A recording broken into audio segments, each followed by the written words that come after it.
Hi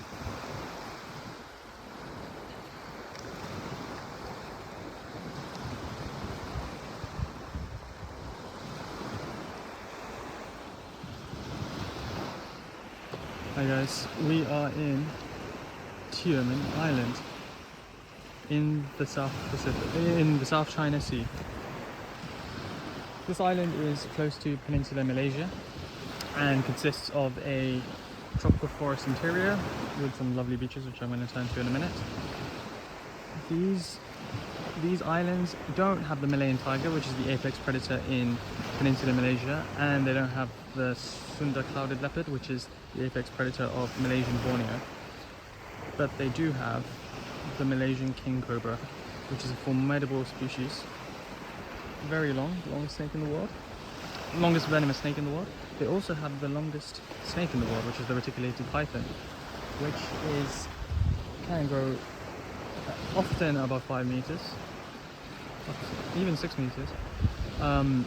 Reticulated, I'll start with the reticulated pythons. They are they're very aggressive snakes, but they're not like venomous. They do emit a musking odor, I think, when you grab them, and they are the longest constrictor in the world and the longest snake in the world. So their habit of killing predators killing prey is via constriction. So they don't have venom. However, they're very unlikely to, they never go for people, apart from a small area in the Philippines where people, I believe, are slightly smaller than usual, so the pythons can view them as prey. And these tribes in the Philippines that are slightly smaller height than usual, they have mentioned being attacked by these reticulated pythons often. But apart from that, these pythons range throughout the Indo-Pacific, Indonesia, Malaysia, Southeast Asia, and they're very unlikely to attack people. And if they do, it's usually not trying to be a man-eater, unlike the ones in the Philippines in this rare segment. We also, so on the Malaysian king cobra, the Malaysian king cobra is the longest venomous snake in the world. It doesn't have the longest fangs, that belongs to the gaboon viper, but it does have very formidable fangs. It's a very fast snake. Do not want to encounter that, and that is, I suppose, the apex predator of Malaysian Tioman. Because this island doesn't have many big mammalian predators. Malaysian king cobra is also not actually a cobra. It's more closely related to the mamba family. Another thing about the Malaysian king cobra is I believe it's the most prettiest cobra. It's very beautiful. It has some nice V patterns on the back of it as well. But yeah, and you don't really have to, they're not like gonna go for people ever. What they do is they hunt snakes. So they're ophiophagous, I believe that's the word for hunting snakes. But yeah, they're snake hunters, so they actually go for snakes like the reticulated python, the longest snake in the world, maybe juvenile ones, and just kind of clamp onto them, bite with their venom, withdraw or start constricting as well. They can do that, and yeah, just that's how they feed themselves. This island also has most likely the blue coral snake, which is a very beautiful snake. I would recommend looking it up. It has a very interesting form of venom where you paralyze very quickly. It's a very lethal snake. Another snake that the Malaysian king cobra would hunt. You just saw at the beginning of the video there's some monkeys over there, old world monkeys, which are often not as nice as the new world ones. And yeah, Peninsula, like the island of Tioman here, has two beautiful peaks towards the southern end of the island, which yeah, we will try and get a view of when we do a trek across the island. And this island has been unchanged since the last glacial ice age, so it's kind of like a living, beautiful forest from that time period. Has quite a few endemic species. I believe the most for the South China Sea islands. Very beautiful in that way.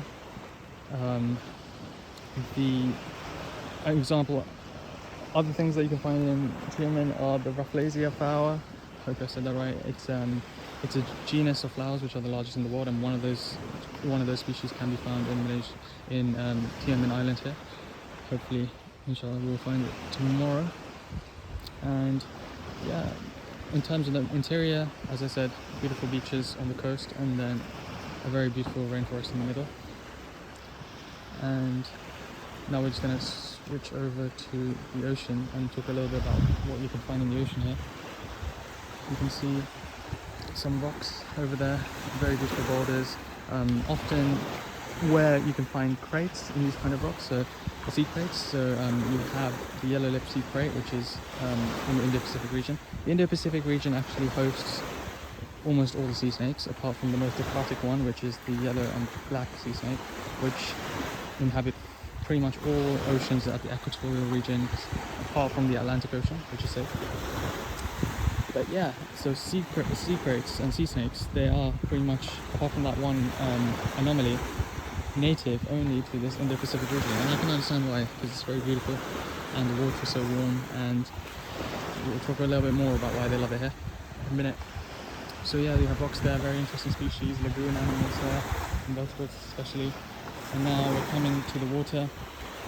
The water here, the thing about Tioman Island is there is coral reef straight going. When you go straight into the water, you can see corals, which is amazing. You can see fish, maybe if I risk it. This is not the best time of day to bring your phone in, because of the, it's a bit later in the day, so I won't risk it now, but I'll upload another video where we can see the clarity of the water around Tioman Island and the Tioman archipelago down there as well. So yeah, we talked a bit about the venomous sea snakes in the interior, the fact that it has no large mammals, the predatory mammals, like the Malayan tiger on Tioman Island. We talked about like these amphibious sea crates, which you can find there as well, which you can find here as well. And now moving into the ocean of the Indo-Pacific, specifically the South China Sea, which is very interesting, one of the most, how do I put it,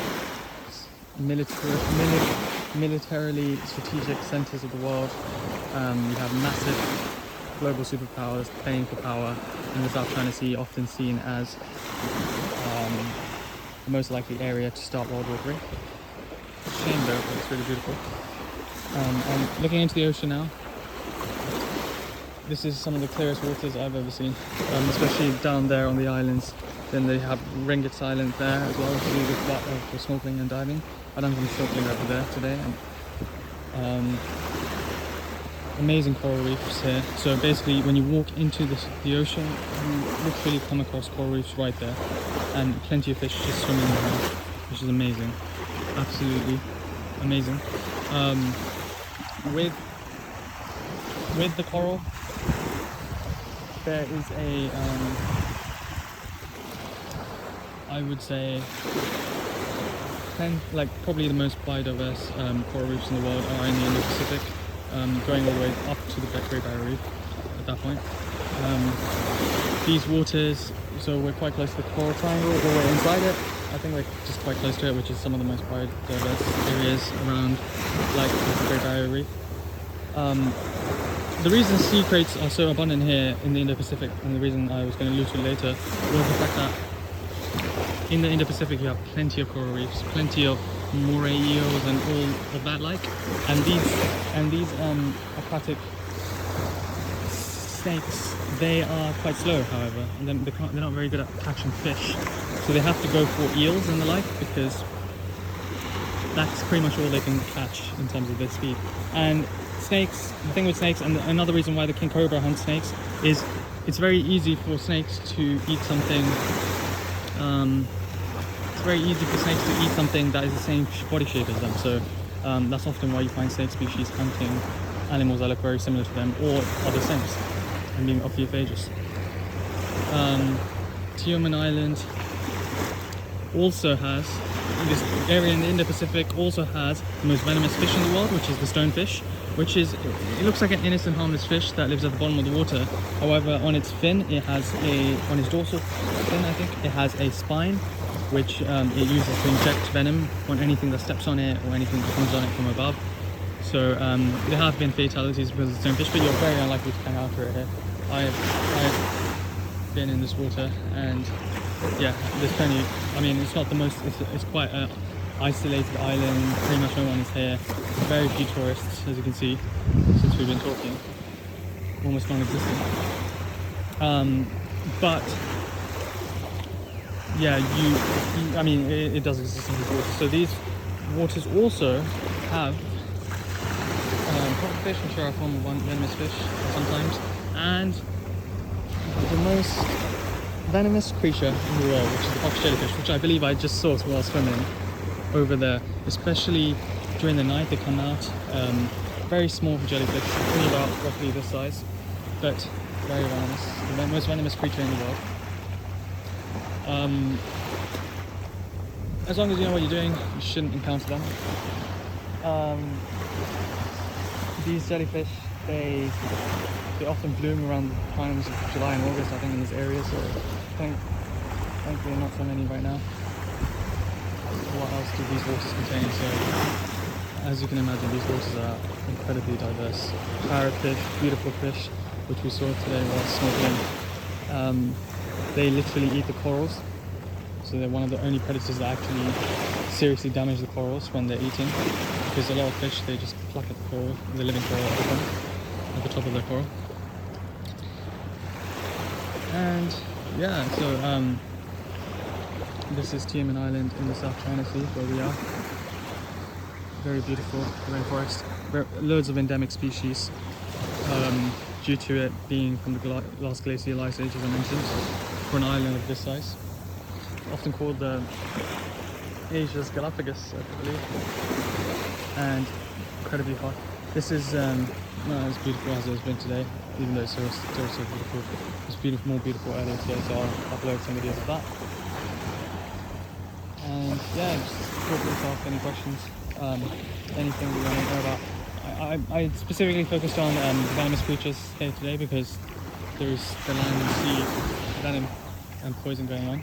But yeah, I mean, there's honestly there's nothing to worry about when you come here. If you know your wits and you've got your wits about you, I'd say it's one of the most beautiful islands. Although it does, speaking of that, I believe it does have a venomous mammal, which is very unusual. I think the slow loris exists in these trees, but they're very cute and they're not gonna go for you. I think it's just like a last course precaution that they have. Another water swim. Crazy. I knew we could see flying fish there while I'm talking. You can see them. Not flying fish, sorry. I think it's trevally. They were just hopping off the ocean there. Maybe you guys just wanted to have it in the ocean whilst I'm recording, but that just shows you the level and biodiversity of these oceans. I think there's something quite big over there as well. In terms of speaking of big, you have massive manta rays, huge, meters wide, inhabiting these oceans. If maybe one will jump up right now, who knows? Because they are known to breach the water, like dolphins and sharks. Speaking of sharks, you have black tick reef sharks. I kind of saw one just a little while ago while we were snorkeling. They're quite small sharks, nothing too serious, nothing too crazy to worry about. Very cute, apparently. I didn't see them. And in these waters, you also get the biggest shark in the world, which is the whale shark, which is a friendly giant. I think they can grow way over 10 meters. Very beautiful fish. Not dangerous at all. So yeah, just to recap, no Malayan tigers in here. Malaysian king cobra is the top predator, I would say, along with the reticulated python. The most venomous snake in the world, Malaysian king cobra. The largest snake in the world, the reticulated python. We have weird stuff like venomous mammals in there, slow loris.